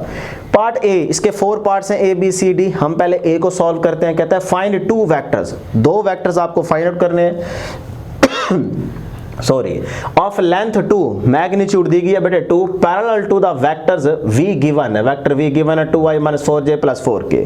अब इसके पैरेलल आपने 2 वेक्टर्स फाइंड आउट करने हैं, और याद रखिएगा मैग्नीट्यूड उसने बता दिया 2। तो इस तरह से प्रीवियस क्वेश्चन भी हम एक करके आ रहे हैं कि बेसिकली हमने यहाँ पे यूनिट वेक्टर फाइंड आउट करना है। ठीक है, वेक्टर V गिवन है, इसका यूनिट वेक्टर फाइंड आउट कर ले, फिर जो यूनिट वेक्टर आए उसके साथ इस 2 को क्या करेंगे, मल्टीप्लाई करेंगे। अब जरा यहाँ गौर से मेरी बात सुन ले, जब आप 2 को मल्टीप्लाई करेंगे ना +2 के साथ, तो इसका मतलब होगा हम फर्स्ट वेक्टर फाइंड आउट कर रहे हैं, और उस बात का मतलब ये बनेगा, देखिए ना, C ग्रेटर देन 0 का मतलब क्या है कि 0 से बड़ा नंबर, यानी कि प्लस में लेना है, तो प्लस में आप 2 लगाएंगे ना, मल्टीप्लाई कर देंगे यूनिट वेक्टर को, तो ये वाला मतलब पूरा हो जाएगा। फिर अगला मतलब है ये वाला C लेस देन 0, 0 से लेस देन का मतलब नेगेटिव नंबर होगा, तो फिर सेकंड वेक्टर निकालने के लिए आप क्या करेंगे, -2 से उस यूनिट वेक्टर को मल्टीप्लाई कर देंगे। तो इस तरह आपका क्वेश्चन एंड हो जाएगा। बात समझ आ गई? नहीं समझ आई तो अभी आपको और क्लियर मजीद हो जाएगा। देखें, सबसे पहले तो हमें चाहिए इसका यूनिट वेक्टर। तो यूनिट वेक्टर के अंदर आपको पता है कि फार्मूले में ये formula unit vector is equal to vector over vector का मैग्नीट्यूड। तो वेक्टर V तो गिवन है, वेक्टर V का मैग्नीट्यूड नहीं है, तो मैग्नीट्यूड पहले निकाल लेते हैं। तो ये देखें, वेक्टर V का मैग्नीट्यूड निकाल लेते हैं। निकाले जी, I के साथ 2 है, 2 का स्क्वायर, J के साथ -4 है, -4 का स्क्वायर, K के साथ 4 है तो 4 का स्क्वायर होल की स्क्वायर रूट 2 का स्क्वायर, 4 माइनस स्क्वायर से खत्म हो जाएगा, 4 का स्क्वायर 16, 4 का स्क्वायर 16, ऐड अप करें 36, 36 एक परफेक्ट स्क्वायर बनता है ना, 6 का स्क्वायर लेंगे तो स्क्वायर स्क्वायर रूट से कैंसिल हो जाएगा, 6 बच जाएगा। तो ये आपके पास v या खाली कह लें v का मैग्नीट्यूड आ गया आपके पास 6। अब पुटिंग करें, यूनिट वेक्टर v हमें चाहिए, vector v over vector v का मैग्नीट्यूड। तो वेक्टर v गिवन है ये वाला, इसको यहाँ पे लिखें डिवाइड बाय वेक्टर v की मैग्नीट्यूड 6 है। अब 6 को हर एक के नीचे अलग अलग लिखें, तो i के नीचे भी अलग i के साथ, और 4 के नीचे 6, फिर इस तरह से इस 4 के नीचे भी 6 अलग अलग लिखें। ठीक है जी। अब बेटे देखें 2 1 दा 2, 2 3 दा 6, तो 1/3 बचेगा, ये 2 2 दा 4 2 3 दा 6, तो 2/3 बन गया, ये 2 2 दा 4 2 3 दा 6, तो 2/3 के बन गया। ये आपके पास यूनिट वेक्टर v आ गया। सही है, जो वो कह रहा था कि पैरेलल टू द वेक्टर, इसके पैरेलल आप वेक्टर फाइंड आउट करें, तो उसका मतलब यूनिट वेक्टर ही होता है। तो ये आपके पास यूनिट वेक्टर आ गया। लेकिन जी अब आपको चाहिए 2 vectors, 2 vectors, first vector and second vector. तो फर्स्ट वेक्टर के लिए आपका ये मतलब पूरा होना चाहिए कि c ग्रेटर देन 0, मतलब कोई पॉजिटिव नंबर। तो पॉजिटिव नंबर उसने बता दी है 2, तो हम इसको +2 के साथ क्या कर देंगे, यूनिट वेक्टर को मल्टीप्लाई। तो ये देखें फर्स्ट वेक्टर 2 मल्टीप्लाई कर रहे हैं प्लस का 2 किसके साथ, इस यूनिट वेक्टर v के साथ। तो कर दें सिंपल मल्टीप्लाई, तो ये 2 लिखा, आगे ये यूनिट वेक्टर v लिखा, अब 2 को अंदर मल्टीप्लाई करेंगे तो ये आपके पास रिजल्ट आ जाएगा। क्लियर बेटे, इतना तो कर ही लेंगे ना। अब देखिए सेकंड वेक्टर के लिए ये वाला मतलब आपने पूरा करना है कि 0 से लेस देन नंबर क्या होंगे, नेगेटिव। नंबर उसने बता दिया 2 है, तो इसको नेगेटिव बस लेना है। तो -2 से आप यूनिट वेक्टर v को मल्टीप्लाई कर देंगे, तो -2 आगे ये यूनिट वेक्टर v लिखो, फिर -2 को हर एक के साथ अंदर मल्टीप्लाई कर दोगे तो ये आपके पास रिजल्ट आ जाएगा। तो ये आ गया आपके पास पहला वेक्टर और ये आ गया आपके पास दूसरा वेक्टर। लो जी, ये पार्ट 1 कंप्लीट हो गया। कितना आसान था, बस थोड़ा सा स्टेटमेंट को तवज्जो से समझ लिया करें, बाकी सॉल्यूशन बहुत ईजी होता है। पहले समझ लिया करें, बाद में नोट किया करें। टाइम दूंगा स्क्रीनशॉट लेने का। उसके बाद है बी वाला पार्ट, ये भी बहुत आसान है। कहता है फाइंड द कांस्टेंट ए। अच्छा, ये बुक में देख लीजिएगा ए है या अल्फा है, इससे कोई फर्क नहीं पड़ता, बस ए हम इसको पढ़ लेते हैं। ए हमने फाइंड करना है सो that the vectors, vector v given है और वेक्टर w भी गिवन है, आर पैरेलल। और ये भी बता रहा है कि भाई ये वेक्टर्स क्या हैं, पैरेलल हैं। ठीक, तो हमने a की वैल्यू फाइंड आउट करनी है। अगर ये वेक्टर्स पैरेलल हैं तो यहाँ पे देखें हमें कंडीशन दी गई है स्टेटमेंट के अंदर, क्वेश्चन नंबर 9 की स्टेटमेंट के अंदर। ठीक है, ये स्टेटमेंट हर एक पार्ट के लिए यूज होगी। v is equal to C into W, वही वेक्टर यहाँ पे लगाएं, देखें v is equal to C into W. अब वेक्टर v भी गिवन है, वेक्टर w भी गिवन है। क्वेश्चन को देख लिया करेंगे ना, क्या चीज गिवन है उसके मुताबिक चलेंगे। तो बस इसी कंडीशन को फॉलो करें, आपके पास ए का आंसर आ जाएगा। तो देखें बेटे, वेक्टर v गिवन है ना, तो ये मैंने वेक्टर v लिख दिया, ये वाला। उसके बाद ये c कांस्टेंट है, c ही रहने दे। आगे w वेक्टर ये रहा, इसको लिख दें। अब अगले स्टेप में c को सिंपल अंदर मल्टीप्लाई कर दें हर एक के साथ। तो c इसके साथ भी मल्टीप्लाई, c इसके साथ भी मल्टीप्लाई और c इसके साथ भी मल्टीप्लाई हो जाएगा। ठीक है, अब आप क्या करें, दोनों साइड्स पे कंपेयर कर लें, i को i के साथ, j को j के साथ, k को k के साथ। तो यहाँ से जो चीज़ चाहिए होगी वो हमें मिल जाएगी। तो यहाँ से देखें i के साथ क्या है 1, तो यहाँ पे आ गया 1। इस साइड पे देखें i के साथ बेटे क्या है, इधर i के साथ है आपके पास ca, तो ये आ गया ca। तो हमने i से कंपेयर करना है, ठीक है ना, ये याद रखिएगा। इस साइड पे भी i है, इस साइड पे भी i है, कंपेयर करेंगे। इसके साथ 1 है, उसके साथ क्या है c है, तो उनके कोएफिशिएंट्स यहाँ पे कंपेयर कर लेंगे। तो इस तरह से आप देखें 1 इज इक्वल टू ca, यहाँ तक अभी इसको रहने दें। क्यों? क्योंकि हमारे पास अभी c की वैल्यू नहीं है, बस इसको यहाँ तक अभी रहने दें। अब आ जाए दूसरी तरफ, j को j से कंपेयर करें। इस j के साथ क्या है -3, वो यहाँ पे लिखा। इस j के साथ क्या है 9c, तो ये 9c लिख दिया। ठीक, j को कंपेयर कर रहा हूँ। अब बेटे ये 9 मल्टीप्लाई और इधर आके डिवाइड हो जाएगा, तो 3 1 3, 3 3 9, तो -1/3 ये c की वैल्यू आ गई। अब c तो हमें चाहिए नहीं, हमें तो चाहिए a, तो ये c की वैल्यू आप यहाँ पुट करेंगे। देखो इस c की जगह -1/3 पुट किया इंटू a। अब ये -3 इस साइड पे आके मल्टीप्लाई हो जाएगा, तो -3 1 से मल्टीप्लाई होगा तो -3 आएगा, तो a क्या आ गया, -3 आ गया। ये भी कह सकते हैं कि 3 इधर आके मल्टीप्लाई हो जाएगा, फिर माइनस को दोनों तरफ मल्टीप्लाई कर दे माइनस से, तो वो आपके पास -3 आ जाएगा। तो ये क्या आ गया बेटे, a की वैल्यू आ गई। यही a की वैल्यू ही हमें चाहिए थी, तो वो -3 बनती। ये काम लाजमी कर लीजिएगा। वीडियो को लाइक भी कर लें, चैनल को ज़रूर सब्सक्राइब कर लें, प्यार मोहब्बत दिखाएं। तो स्क्रीनशॉट ले लें बेटे इसका। क्वेश्चन नंबर 9 का सी वाला पार्ट देखें बेटे, प्रीवियस पार्ट की तरह है। Find a vector of length 5 in the direction opposite that of vector v। Vector v हमें गिवन है, इसका पहले हम यूनिट वेक्टर निकाल लेंगे। याद रखिएगा, यूनिट वेक्टर की जो डायरेक्शन होती है ना, वो वेक्टर के अलोंग होती है, इसीलिए वो बार बार प्रीवियस पार्ट्स के अंदर भी पैरेलल पैरेलल बोल रहा था।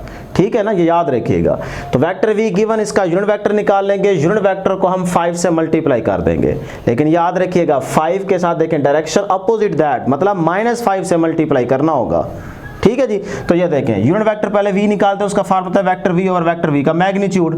अब वेक्टर v तो हमारे पास है, इसका मैग्नीट्यूड पहले निकाल लेते हैं। तो ये देखें वेक्टर v का mod is equal to magnitude कैसे लेते हैं बेटे, i के साथ 1 है 1 का स्क्वायर, j के साथ -2 है -2 का स्क्वायर, प्लस k के साथ 3 है 3 का स्क्वायर होल की स्क्वायर रूट।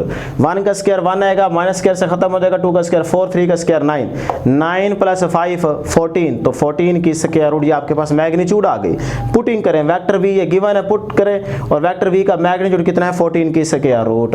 अब अलग अलग हर एक के नीचे लिखें 14 की स्क्वायर रूट, या फिर यहीं पे रहने दें, ये आपका यूनिट वेक्टर v आ गया है। अब देखें गिवन कंडीशन, वो यहाँ पे मेंशन जरूर कर लीजिएगा, ठीक है। Vector whose length 5 in the opposite direction, मतलब अब 5 से नहीं -5 से आपने क्या करना है, इस यूनिट वेक्टर को मल्टीप्लाई कर देना है। तो ये देखें -5 unit vector v is equal to, ये माइनस का 5 लिखा, आगे यूनिट वेक्टर v, ये जो आपके पास रिजल्ट आया है इस सारे को यहाँ पे लिख दें।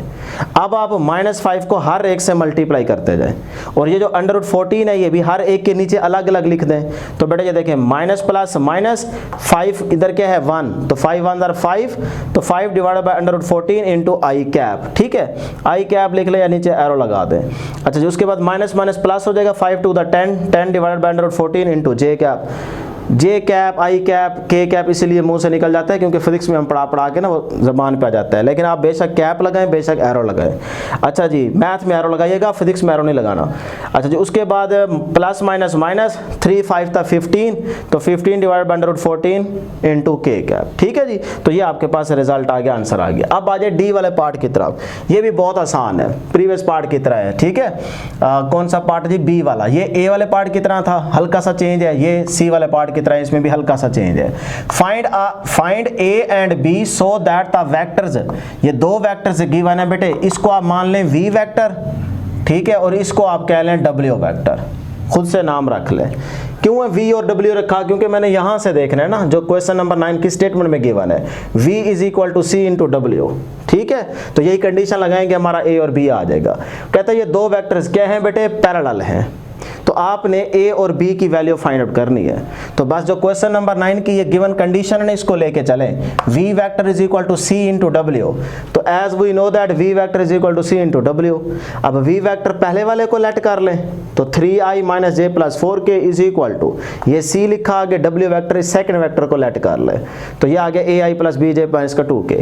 अब बेटे ये vector as it is equal to c को अंदर हर एक से मल्टीप्लाई करें, इससे मल्टीप्लाई किया, इससे मल्टीप्लाई किया और इससे मल्टीप्लाई कर दें। अब आप कंपेयर कर लें i j k को, तो देखें इधर i के साथ क्या है 3, तो ये 3 लिखा इज इक्वल टू, इधर i के साथ क्या है बेटे c है, तो 3 इज इक्वल टू ca बन गया। क्लियर। अब यहाँ से a निकाल लें, a अपनी जगह पे c इधर आके डिवाइड हो जाएगा। अब यहाँ तक इसको रहने दें अभी, क्योंकि c की वैल्यू अभी हमारे पास नहीं आई। अब आ जाए j को कंपेयर करते हैं, इधर j के साथ -1 है वो लिखें इज इक्वल टू, इधर इस साइड पे क्या है j के साथ c भी, तो c भी लिख दें। यहाँ से b निकालें, c इधर आके डिवाइड हो जाएगा। अभी भी यहाँ पे c की वैल्यू हमारे पास नहीं है, तो यहाँ तक इसको रोक लें। अब आ जाए k को कंपेयर करते हैं, k के साथ इधर क्या है इस साइड पे 4 और इस साइड पे k के साथ क्या है -2c, ठीक है। अब यहाँ से ये -2 मल्टीप्लाई हो रहा है, c के इधर आके डिवाइड हो जाएगा, ये 2 टू द 4 तो -2, तो c आपको मिल गया -2। अब यही c की वैल्यू यहाँ पे पुट करें, c की वैल्यू -2 पुट करें, तो a इज इक्वल टू -3/2 ये आपको मिल गया। इधर c की वैल्यू पुट करेंगे -2, तो माइनस माइनस कैंसिल हो जाएगा 1/2, तो b क्या आ गया 1/2। तो a आपके पास ये आ गया, b आपके पास ये आ गया, यही आपने a b फाइंड आउट करना था। अब आ जाए क्वेश्चन नंबर 10, इसको जरा गौर से समझ लीजिएगा, ये इंपॉर्टेंट है। अ स्पेस क्राफ्ट मूव्स, एक स्पेस क्राफ्ट मूव करता है फ्रॉम अ पॉइंट, इस पॉइंट से, इस पॉइंट को हम मान लेते हैं p। तो डायग्राम से समझें, देखिए ना पॉइंट के अंदर गौर करें, पहला दूसरा तीसरा 3 पॉइंट्स हैं, इसका मतलब स्पेस के अंदर बात की जा रही है, x y और z ये 3 पॉइंट्स होंगे। तो हम 3 डायमेंशन यहाँ पे बनाएंगे, तो ये देखें x एक्सिस, y एक्सिस और ये z एक्सिस। अगली बात नोट करें, x y और z इन 3 डायमेंशंस में जो एंगल बनता है ना वो 90 डिग्री का बनता है। कुछ बच्चे कहते हैं सर जी ये एंगल 90 डिग्री नहीं बन रहा हो, भाई आपने 3 प्लेन को आपने बोर्ड के ऊपर ड्रा कर रखा है तो वो आपको 90 एंगल थोड़ी नजर आएगा। एक्चुअल में जो आपके पास 90 डिग्री बन रहेगा ना, ये जो प्लेन आपने ड्रा की हुई है 3 प्लेन, इसको आपने ऐसे ड्रा करना है। स्पेस में बात की जा रही है ना, तो ये देखें ये ऐसे होंगे 3 वेक्टर्स। अब ये x, ये y और ये z। अब मैं यहाँ पे ये z वाली लाइन थोड़ी खड़ी कर सकता हूँ, यहाँ पे नहीं कर सकता ना, तो इसीलिए उसको यहाँ पे लिटा दिया कि भाई तू आराम कर। एक्चुअल में यहाँ पे ये देखें x एक्सिस, y एक्सिस और ये आपके पास क्या आ जाएगा z एक्सिस। अब देखें ये एंगल भी 90, ये एंगल भी 90 और ये एंगल भी 90। क्लियर है ना बेटा, इस तरह से ड्रा कीजिएगा। अच्छा जी, अब यहाँ पे देखें अगली बात करते हैं कि ये जो पहला पॉइंट है ना, इसको P मान लें। तो ये आपके पास पहला पॉइंट आ गया P। यहाँ से स्पेसक्राफ्ट मूव करती है और ऐसे जाते जाते पॉइंट Q तक जाती है। तो इसने क्या किया, डिस्प्लेसमेंट कवर किया। वही डिस्प्लेसमेंट, उसकी मैग्नीट्यूड हमने फाइंड आउट करनी है। ये अभी आगे आपको पता चल जाएगा। ये देखें 2.132 10 80, यानी कि इस पॉइंट को हम कह रहे हैं Q। तो एक स्पेसक्राफ्ट पॉइंट P से पॉइंट Q तक गई, उसने डिस्प्लेसमेंट कवर किया। आगे कहता है what is the magnitude of the displacement vector in kilometres. ये जो डिस्प्लेसमेंट उसने कवर किया है ना, इसकी मैग्नीट्यूड फाइंड आउट करें इन किलोमीटर। क्लियर है जी, स्टेटमेंट समझ आ गई। तो यहां से इस तरह से पहले x y z सिस्टम बना लेना है। ये आपका ओरिजिन वाला पॉइंट है, यहां पॉइंट P है, यहां पॉइंट Q है, जो 2 पॉइंट्स दिए गए हैं। अब पॉइंट P से पॉइंट Q तक स्पेसक्राफ्ट मूव करती है, तो ये कितना डिस्प्लेसमेंट कवर करेगी, इस डिस्प्लेसमेंट की मैग्नीट्यूड इन किलोमीटर आपने फाइंड आउट करनी होगी। ठीक है जी। तो डियर स्टूडेंट्स, इसका मतलब स्पेसक्राफ्ट अलोंग x एक्सिस भी मूव कर रही है, अलोंग y एक्सिस भी मूव कर रही है, अलोंग z एक्सिस भी मूव कर रही है, इसीलिए वो 3 पॉइंट्स दे रहा है। ये बात ध्यान में रखिएगा। अब आप आ जाएं जी, हम सॉल्यूशन स्टार्ट करते हैं। अब देखो हमें चाहिए यहाँ से ये वाला डिस्प्लेसमेंट, ये वाला, इसका नाम है PQ। अब अगर मैं डायरेक्ट लिखूँ ना PQ is equal to OQ minus OP, तो आप रट्टा तो लगा लेंगे, मसला कोई नहीं है, लेकिन समझ नहीं होगी आपको कि यार ये फार्मूला कैसे है, कि आखिर OQ में से ही OP को क्यों निकाला है, OP माइनस OQ क्यों नहीं कर सकते। ये आपके जहन में क्वेश्चन आ सकता है। तो आपने यहाँ पे वही फिजिक्स वाला कॉन्सेप्ट यूज करना है, रिजल्टेंट वेक्टर। रिजल्टेंट वेक्टर का मतलब sum of all vectors is equal to resultant. अब देखो यहाँ पे ढूंढो कि रिजल्टेंट कौन सा है, PQ है, OP है या OQ है। रिजल्टेंट वेक्टर कौन सा है? रिजल्टेंट के लिए कंडीशन मैंने आपको फिजिक्स में याद कराई हुई है कि वो वेक्टर जिसकी हेड हेड पे आ रही हो, टेल टेल पे आ रही हो, वो आपका रिजल्टेंट होगा। या कह ले फर्स्ट वेक्टर की टेल से टेल और लास्ट वेक्टर के हेड से हेड ऐड किया गया हो, वो आपका रिजल्टेंट वेक्टर कहलाता है। अब यहाँ पे देखो ऐसा वेक्टर ढूंढो जिसकी टेल टेल पे आ रही हो और हेड हेड पे आ रहा हो, वो आपका रिजल्टेंट होगा। ये ध्यान में रखिएगा। तो देखें ये तो हो नहीं सकता, ये भी नहीं हो सकता, क्योंकि इधर टेल हेड पे है और इधर टेल है सिर्फ। तो आप इस पे जरा गौर करें, ये वाला वेक्टर देखो, इस वेक्टर की टेल टेल पे है, हेड हेड पे है, इसका मतलब ये आपका रिजल्टेंट है। कौन सा? OQ रिजल्टेंट है। तो OQ रिजल्टेंट लिखा। रिजल्टेंट किसके बराबर होता है? सम ऑफ ऑल गिवन वेक्टर्स। कितने? 2 वेक्टर्स गिवन है, OP एंड PQ। ये जो बाकी बचे हैं तो इनका सम कर दो, तो ये देखो OP प्लस PQ। इस तरह आपका कॉन्सेप्ट क्लियर हो जाएगा, समझ आ जाएगी कि हाँ यार ये किस तरह से लिखा गया है। ठीक है, resultant is equal to sum of all given vector. Resultant के लिए निशानी टेल से टेल और हेड से हेड ऐड हो, तो वो आपका बनता है OQ, बाकी कोई नहीं बनता। बच्चे ये वाला समझ लेते हैं रिजल्टेंट, ना ना ना ना, ये गलती नहीं करनी, कंडीशन देखनी है। ठीक है, तो resultant is equal to sum of all given vectors, तो OP प्लस PQ। अब आपको जो चीज चाहिए वो निकाल लें। PQ को इधर ही रहने दें क्योंकि हमें यही चाहिए। तो ये जो OP है इस साइड पे आके माइनस हो जाएगा। अब इस वाली साइड को आप इधर लिख लें और इस साइड वाली को इधर लिख लें, तो ये आपके पास आ गया PQ is equal to OQ minus OP। Clear है यहाँ तक?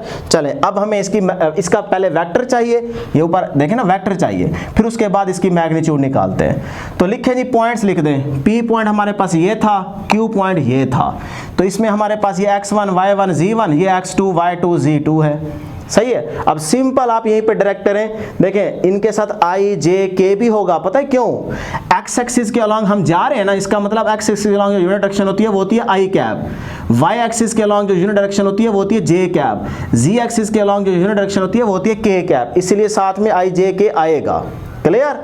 अब बेटे ये पॉइंट्स इस तरह से मेंशन करने के बाद देखें PQ इज इक्वल टू भाई OQ मतलब x2 minus x1 into I cap, फिर y2 minus y1, z2 minus z1, ये वाले सारे पॉइंट्स हम इकट्ठे करके लिखेंगे। तो हम डायरेक्ट करते हैं, OQ माइनस OP की जगह बेटे ये पॉइंट्स लिख लें। देखिए x2 minus x1 into I cap, x axis के लॉन्ग जो डिस्टेंस है वो आ गया, डिफरेंस आ गया।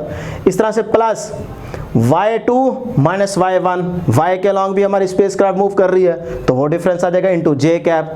जे आपको सिर्फ इस बात को इंडिकेट कर रहा है कि भाई ये जो डिस्टेंस आप ले रहे हैं ये y एक्सिस के अलॉन्ग है, इसीलिए साथ में लाजमी है लिखिएगा। उसके बाद z एक्सिस के अलॉन्ग देखें z2 माइनस z1, तो z2 माइनस z1 इनटू के कैप। क्लियर है?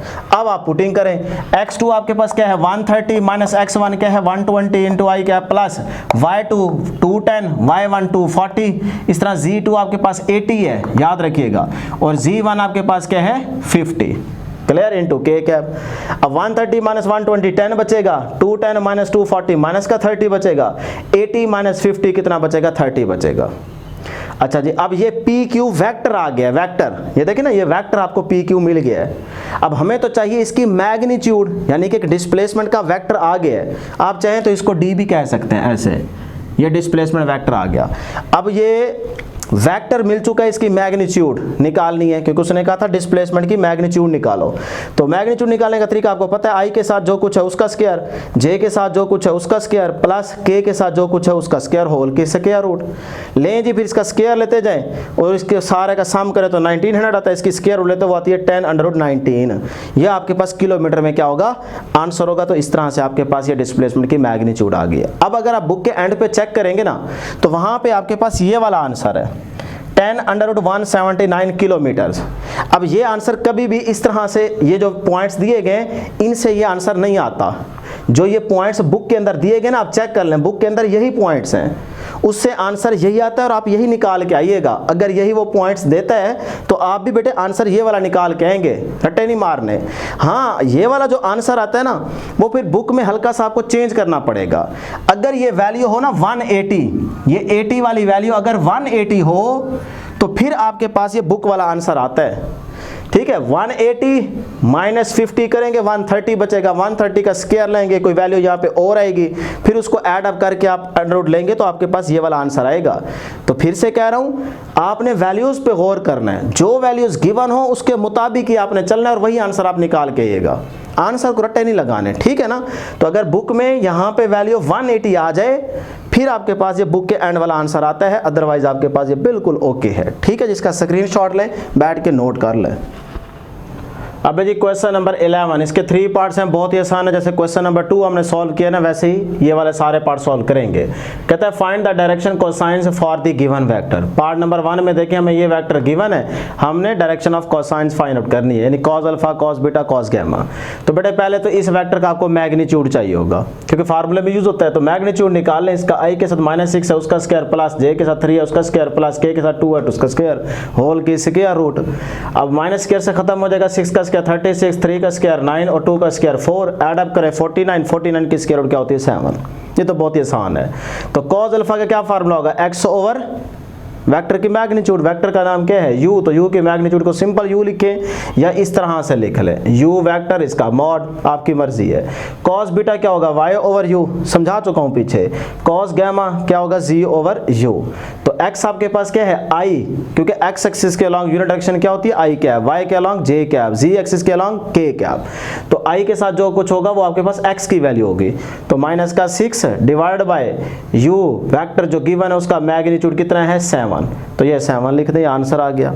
उसके बाद y क्या है बेटे j के साथ जो वैल्यू होगी 3/7, z आपके पास क्या है k के साथ 2 तो 2/7, ये आपके पास है कोसाइंस रेशियो आ गई। ठीक है जी, अब आ जाए पार्ट सेकंड की तरफ। वेक्टर भी ये गिवन है, इसमें भी वही तरीका, पहले मैग्नीट्यूड निकाल लें। तो i के साथ 4 है उसका स्क्वायर, j के साथ 2 है उसका स्क्वायर, k के साथ -5 है उसका स्क्वायर होल के स्क्वायर रूट, 4 का स्क्वायर 16, 2 का स्क्वायर 4, माइनस स्क्वायर से खत्म हो जाएगा, 5 का स्क्वायर 25, ऐड अप करें 45 की स्क्वायर रूट लेते कैलकुलेटर पे आती है 305।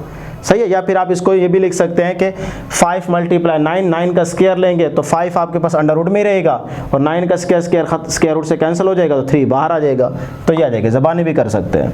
नाउ कॉस अल्फा क्या होगा बेटे x ओवर वेक्टर v का मैग्नीट्यूड। तो x आपके पास क्या है i के साथ 4, ये x की वैल्यू होती है। तो 4 डिवाइडेड बाय ये मैग्नीट्यूड लिख दें। उसके बाद कॉस बीटा क्या होगा, y ओवर v का मैग्नीट्यूड, तो y आपके पास क्या है j के साथ 2, तो ये 2 डिवाइडेड बाय मैग्नीट्यूड कितना है 305। उसके बाद z ओवर v का मैग्नीट्यूड कॉस गैमा, ये अल्फा बीटा गैमा आपके पास एंगल दिए हैं, ठीक है। तो z ओवर वेक्टर v का मैग्नीट्यूड, तो z आपके पास क्या है माइनस का 5 डिवाइडेड बाय मैग्नीट्यूड कितना है 305। अब अगर यहाँ तक आप छोड़ देंगे तब भी ठीक है, लेकिन बुक के एंड पे आप देखेंगे ना तो ये वाली चीज़ इस तरह से लिखी गई है। अब इसको कैसे लिख सकते हैं, देखो ऊपर वाला जो 5 है ना, इस 5 को लिख लें √5 डॉट √5, क्योंकि स्क्वायर रूट 5 से मल्टीप्लाई होगा ना, तो इस सारे का क्या बन जाएगा स्क्वायर, यानी कि स्क्वायर रूट 5 होल का स्क्वायर बन जाएगा। तो ये इससे कैंसिल, दोबारा देखें 5 आ जाएगा। तो इस 5 को हम ऐसे लिख सकते हैं, ठीक है। तो अब एक स्क्वायर रूट 5 नीचे वाले स्क्वायर रूट 5 से कैंसिल हो जाएगा, ऊपर आपके पास -5 स्क्वायर रूट डिवाइडेड बाय 3 बच जाएगा। तो ये भी ठीक है, क्लियर। अब आ जाए पार्ट नंबर 3 इसका, पी क्यू। अभी जिस तरह से हमने प्रीवियस क्वेश्चन किया था ना, लास्ट क्वेश्चन नंबर मेरा ख्याल 10 ही था, 10, उसी तरह से इसको सॉल्व करेंगे। देखें P Q where P point दिया गया है, क्यू पॉइंट दिया गया है, तो पी क्यू आपने फाइंड करना है और प्लस डायरेक्शन कोसाइन, यानी कि पी क्यू की मैग्नीट्यूड निकलेगी तो ही आप cos alpha cos beta cos gamma निकाल पाएंगे ना। तो बेटे पहले पी क्यू वेक्टर निकालते हैं, तो उस वेक्टर को निकालने के लिए वही तरीका, x2 - x1 × i cap plus y2 - y1 × j cap plus z2 - z1 × k cap. अभी ये आपको क्वेश्चन नंबर 10 में समझा के आया हूँ, ठीक है। तो इसमें आप इसको कह लें जी, आपके पास ये x1 है, ये y1 है, ये z1 पॉइंट है, इस तरह ये आपके पास x2, ये y2 और ये क्या है z2। अब आप पुटिंग करें x2 - x1, x2 आपके पास क्या है 11 - 9, 11 - 9 × i cap plus y2 - y1, y2 6 है -3 j cap plus z2 - z1, z2 19 है, z1 क्या है 13 है, तो 19 - 13 × k कैप। अब देखें 11 - 9 2 आ जाएगा, 2i प्लस 6 - 3 3j, 19 - 13 6 बचेगा, तो 6k। अब देखो ये पी क्यू वेक्टर आ गया है, बिल्कुल जिस तरह से ये वेक्टर गिवन थे ना उसी तरह से अब ये वेक्टर बन चुका है पी क्यू। अब इसका मैग्नीट्यूड निकाल लो, क्योंकि कॉस अल्फा कॉस बीटा के फार्मूले में मैग्नीट्यूड पी क्यू की चाहिए होगी। तो पी क्यू की मैग्नीट्यूड निकालते हैं, i के साथ 2 है उसका स्क्वायर, j के साथ 3 है उसका स्क्वायर, प्लस k के साथ क्या है 6 तो उसका स्क्वायर होल की स्क्वायर रूट। तो 2 का स्क्वायर 4, 3 का स्क्वायर 9, 6 का 36, एड अप करें 49, 49 की स्क्वायर रूट क्या आती है 7, ठीक है। 7 का स्क्वायर बन जाएगा ना, परफेक्ट। कैलकुलेटर पे करना चाहें तो वो भी ठीक है, अदरवाइज इस 49 को आप लिख सकते हैं 7 का स्क्वायर, तो स्क्वायर स्क्वायर रूट से कैंसिल हो जाएगा, 7 बच जाएगा। अब cos alpha cos beta cos gamma के फार्मूले यूज करें, x i के साथ क्या है जी, i के साथ 2, तो 2 डिवाइडेड बाय मैग्नीट्यूड कितना है 7, आंसर आ गया। उसके बाद देखें y आपके पास क्या है j के साथ 3/7, z आपके पास क्या है k के साथ वाली वैल्यू z की होती है, तो 6, तो 6 डिवाइडेड बाय 7। इस तरह से cos alpha cos beta cos gamma आ जाएगा। क्वेश्चन नंबर 11 भी हो गया, इसका स्क्रीनशॉट लें बेटे। अब है जी क्वेश्चन नंबर 12, एक्सरसाइज का लास्ट क्वेश्चन, इसके 3 पार्ट्स हैं, बहुत ही आसान है। कहता है which of the following triple can be the direction angles of a single vector, यानी कि हर पार्ट में ना आपको 3 एंगल्स दे रहा है। कहता है बताएं कि सिंगल वेक्टर के या डायरेक्शन एंगल्स हैं कि नहीं है, ये आपने चेक करके बताना है। तो जल्दी से पेज नंबर 265 ओपन कर लें, जहां पे एक्सरसाइज दी गई है उससे थोड़ा सा ऊपर देखें, जो एक्सरसाइज की हेडिंग है ना उससे बस ऊपर देखें, आपको ये कंडीशन नजर आएगी, cos square alpha plus cos square beta plus cos square gamma is equal to 1। इसका प्रूफ भी दिया गया है, मैं बाद में करूंगा, आप खुद से करना चाहते हैं तो कर सकते हैं, बहरहाल ये एमसीक्यू में भी आ सकता है। तो ये याद रखें, cos square alpha plus cos square beta plus cos square gamma किसके बराबर होता है बेटे 1 के इक्वल होता है। अब हमने करना क्या है, देखें ये जो 3 एंगल्स दिए गए ना, ये हमारे पास अल्फा बीटा गामा होंगे, हमने यहाँ पे पुटिंग करनी है, मतलब कि हम ये लेफ्ट हैंड साइड लेके चलेंगे। अगर हमारा आंसर राइट हैंड साइड वाला आ गया तो हम कह देंगे कि भाई इन एंगल्स पे एक सिंगल वेक्टर के ये डायरेक्शन एंगल्स हैं, ये लिख देंगे। और अगर हमारा आंसर राइट हैंड साइड वाला 1 ना आया तो फिर हम लिख देंगे कि भाई एक सिंगल वेक्टर के ये डायरेक्शन एंगल्स नहीं हो सकते या नहीं है, ठीक है जी। बस यही हमने चेक करके बताना है। तो बेटा ये देखें, स्टार्ट करते हैं। ये हमारे पास 45 पहला एंगल अल्फा होगा, इसको हम बीटा कह देते हैं और इसको हम गामा कह देते हैं। अब आप यहाँ से लेफ्ट हैंड साइड लेके चलें, बस ये कंडीशन याद रखनी है, ठीक है। कॉस स्क्वायर अल्फा, अल्फा की जगह आप ये 45 पुट कर दें। अब मैंने आपको बताया हुआ है कि कॉस साइन के लिए आप होल का स्क्वायर ले लेकर वो बेहतर होता है, तो मैंने इस सारे के ऊपर स्क्वायर ले लिया, ठीक है ना। ये वाला जो स्क्वायर था वो सारे के ऊपर ले लें। अच्छा, उसके बाद बीटा की जगह 45 और इस सारे का स्क्वायर, ठीक है, ये वाला। उसके बाद गामा कितना है बेटे 60, तो यहाँ पे पुट करें 60 और इस सारे के ऊपर ये वाला जो स्क्वायर है ना, सारे के ऊपर स्क्वायर ले लें, ठीक है यहाँ तक। क्लियर। अब बेटे आपको पता है टेबल आपको हम याद करवा चुके हैं, चैप्टर 10 में भी करवा चुके हैं, 11 में भी टेबल याद करवा चुके हैं। cos 45 क्या होता है 1 ओवर स्क्वायर रूट 2, इस सारे के ऊपर ये वाला square, cos 45 1 over square root 2 और cos 60 क्या होता है 1/2। ठीक है, अब देखें 1 का स्क्वायर 1 ही रहेगा, ये स्क्वायर रूट स्क्वायर से क्या हो जाएगी कैंसल, तो ये बच गया नीचे 2। इस तरह 1 का स्क्वायर 1 ही होगा, ये स्क्वायर स्क्वायर रूट से कैंसल तो 2 बच गया नीचे। इस तरह 1 का स्क्वायर 1 और 2 का स्क्वायर 4 हो जाएगा। यहाँ तक क्लियर। एलसीएम ले लें क्योंकि यहाँ पे प्लस का साइन यूज हो रहा है। ठीक है, तो एलसीएम लेंगे 2 2 4 तो 4 ही आएगा, तो नीचे एलसीएम आ गया 4। अब 2 टू द 4 तो 2 को 1 से मल्टीप्लाई 2, इधर भी 2 टू द 4 तो 2 आ रहा है, 2 को 1 से मल्टीप्लाई तो 2। इस तरह यहाँ पे 4 1 4 यानी कि 4 को 4 पे डिवाइड करेंगे 1 ही आएगा, 1 को 1 से मल्टीप्लाई तो 1 ही आएगा। अब इनको ऐड अप करें 5/4, तो 5/4 जो है ये नॉट इक्वल टू 1। देखो राइट हैंड साइड पे क्या है 1, तो हम लेफ्ट हैंड साइड को लेके चले हैं, हमारा आंसर है 5/4 जो कि 1 के इक्वल नहीं आया, तो बस फिर हम कह देंगे कि नॉट बी डायरेक्शन एंगल। तो इन एंगल्स पे एक सिंगल वेक्टर के डायरेक्शन एंगल नहीं हो सकते। ठीक है जी। उसके बाद आ जाए पार्ट सेकंड की तरफ, ये एंगल दिया जाए 30 45 60, सेम यही मेथड फॉलो करेंगे। ये आपके पास अल्फा, ये बीटा, ये गैमा। ठीक है, ये इधर लिख भी देना गैमा, लें जी इस तरह से। ठीक है, अब आपके पास कंडीशन ये सामने है, हम लेफ्ट हैंड साइड लेके चलेंगे, यहाँ हेडिंग मेंशन करना चाहें तो कर सकते, तो ज़रूरत नहीं है। तो अब बेटे देखें अल्फा की जगह 30 सारे का स्क्वायर, इधर कॉस स्क्वायर बीटा, बीटा की जगह 45, यहाँ पे स्क्वायर आ रहा है तो इस सारे के ऊपर स्क्वायर लगा सकते हैं आप। इस तरह यहाँ पे गैमा क्या है 60, इस सारे के ऊपर स्क्वायर, लेफ्ट हैंड साइड लेके चल रहे हैं। अब cos 30 स्क्वायर रूट 3/2 होता है, टेबल आपको याद है। cos 45 1 over square root 2, cos 60 1/2। अब देखें ये स्क्वायर रूट स्क्वायर से कैंसल तो ऊपर बचेगा 3, और इसका भी स्क्वायर है ना ये वाला, तो 2 का स्क्वायर 4 हो जाएगा। इधर 1 का स्क्वायर 1 और ये स्क्वायर रूट स्क्वायर से कैंसल तो 2 बचेगा, 1 का स्क्वायर 1, 2 का स्क्वायर 4 आ जाएगा। अब यहाँ पे भी देखें 4 2 4 तो एलसीएम 4 ही आएगा, तो यहाँ पे 1 1 को 3 से मल्टीप्लाई 3, यहाँ पे 2 टू द 4, 2 को 1 से मल्टीप्लाई 2, यहाँ पे भी ऊपर वाला 1 आ जाएगा। ठीक है, तो 3 + 2 5 5 + 1 6 6/4, तो 2 टू द 4 2 3 द 6 3/2, तो 3/2 हमारा आंसर आ रहा है लेफ्ट हैंड साइड का, जबकि राइट हैंड साइड हमारी ये क्या आनी चाहिए थी 1। फिर हम कहते हैं कि भैया डायरेक्शन एंगल्स हैं, तो हमारा तो 3/2 आ रहा है जो कि नॉट इक्वल टू क्या है बेटे 1, तो हम लिख देंगे can not be direction angles. ठीक है जी। अब आ जाए लास्ट थर्ड वाला पार्ट देखें, ये इंपॉर्टेंट है 45 60 60 अल्फा बीटा गैमा। ठीक है, ये एंगल्स दे रखे हैं, उसने लेट कर लिया आप। अच्छा जी, अब देखें given condition cos square alpha plus cos square beta plus cos square gamma is equal to 1, तो हम लेफ्ट हैंड साइड लेके चलते हैं बेटे, लेफ्ट हैंड साइड।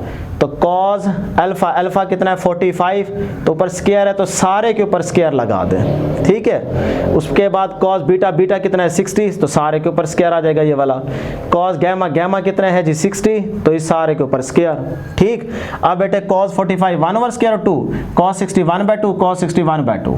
अब देखें 1 का स्क्वायर 1 और ये स्क्वायर रूट स्क्वायर से कैंसल तो 2 नीचे बच गया, 1 का स्क्वायर 1, 2 का स्क्वायर 4, 1 का स्क्वायर 1, 2 का स्क्वायर 4। अब एलसीएम लेंगे 4 ही आएगा, तो 2 टू द 4 2 आ रहा है, 2 को 1 से मल्टीप्लाई 2, और इधर आपको पता है कि वही एलसीएम 4 4 है तो 1 1 ऊपर ले आ जाएंगे। ठीक है, तो ये 2 + 1 3 3 + 1 4 4/4, तो 4/4 का आंसर बेटा क्या आएगा 1। तो राइट हैंड साइड हमारी क्या आनी चाहिए 1, तो यहाँ पे हमारी राइट हैंड साइड क्या आ रही है 1। इसका मतलब ये कंडीशन जो है ना सेटिस्फाई हो रही है, तो ये जो आपके एंगल्स है ये एक सिंगल वेक्टर के डायरेक्शन एंगल्स हो सकते हैं। ठीक है, तो यही बात आप लिख देंगे, so satisfy the given condition for the direction angle of a single vector. तो इस पार्ट में कंडीशन सेटिस्फाई हो रही है, इन दो में नहीं हो रही थी। तो ये थी आपकी एक्सरसाइज।